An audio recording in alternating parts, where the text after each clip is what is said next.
natin siya ng pamintang buo at saka daon ng laurel. Pakuluan natin siya hanggang sa lumambot yung karne niya, guys. So, ito na siya, guys. After ko siyang pakuluan, ayan. At na-drain ko na rin siya. Hiniwaan ko siya muna, ayan. Para at meron siyang design. At pag naluto, magandang tingnan yung ating lechon kawali. Tsaka, nilagan ko siya ng asin. Ayan, imash natin siya ng asin. Tsaka, paminta. Ayan. Magkabilang side. Ayan. Paminta, asin, tsaka paprika. Ilagyan natin siya ng paprika. Ayan. Tatlo lang. Ayan. Sobrang sarap na nito, guys. So, after natin siyang i-mash ng asin, paminta, at paprika. So, ngayon, ibilad na natin siya, guys, sa init. Ayan siya, guys. Sa init. Ayan, para lalo maging crunchy yung ating lechon kawali. Ayan. So, after 1 hour, balik na rin natin siya, guys. Ayan. Para matuyo naman yung kabilang side niya. Ayan. So, ayan, nilipat ko siya dito sa kwarto namin. Kasi sa kusina wala nang init doon. So, dito naman banda yung init. Kailangan ko kasi ibilad siya ng mga 5 hours. Pwede din siyang buong hapon kasi mas lalong crunchy. Ayan siya, guys. Diba? Ayan, ang ganda na. Ayan siya, guys. So, ito naman yung labas ng bahay. Yan pala, guys. Gold soup. Ayan, mga bilihan ng mga gold. Ayan. Ayan siya, guys. Walking distance lang dito sa bahay. Tsaka doon naman banda yung fish market. Yung fish market.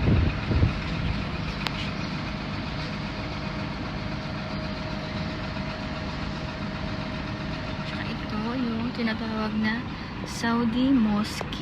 Ayan.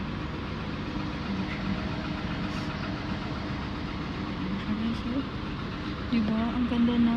So, after 5 hours na binilad ko sa init, ito na nga siya, guys. Ayan. Ready na natin siya i-fry. Maglagay na tayo ng mantika sa ating kawali. So, dapat yung mantika natin ay sobrang init. So, ayan na siya, guys. Kulong-kulo na yung mantika natin. So, ngayon, banian na natin yung ating lechon kawali. Hanggang magmukhang chicharon. Yan po ang sekreto, guys. Ayan, banian lang natin ng mantika lahat. Ayan.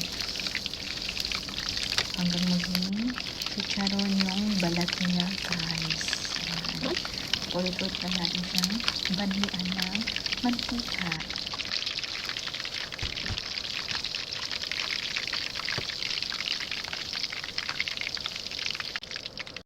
So, ayan siya, guys. Naging chicharon na yung balat na, guys. So, ngayon, ilibit na natin siya sa mantika. Ayan. Palain na natin siya.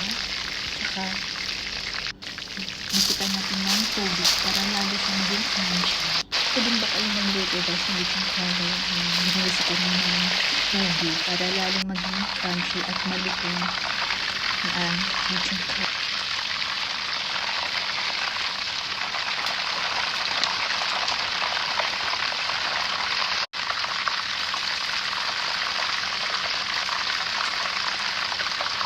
So, ito na nga siya, guys. Lutong-luto na ang lechon kawali. Ayan siya, guys. Super crunchy at sobrang lutong. Pag-ice cream nyo lang, guys. Ayan.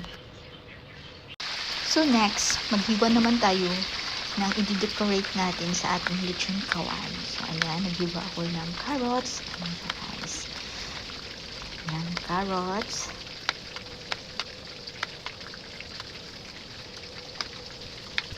Hiwa din ako ng cucumber, guys. Ayan. So, kanina carrots, ngayon cucumber naman, guys.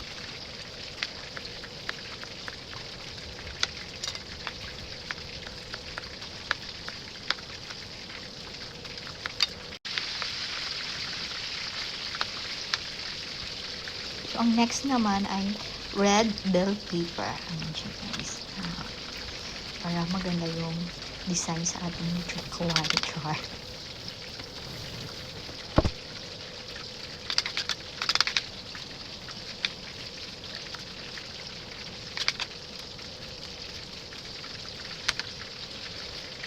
So, ang next, ilagay na natin yung lechong kawali sa board platter. Ayan siya, guys. So, ngayon, ilagay natin yung cucumber. Ayan.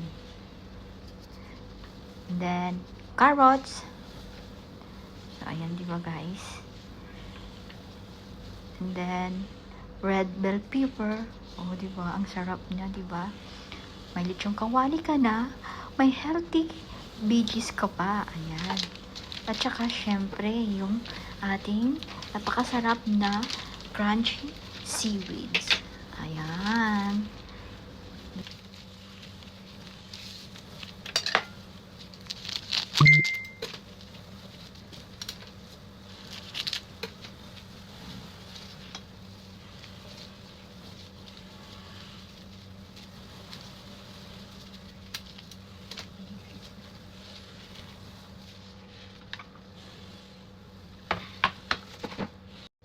So, ito na siya, guys. Ang aking super crunchy at napakalutong na lechon kawali with healthy veggies. Ayan siya, guys. Oh, diba?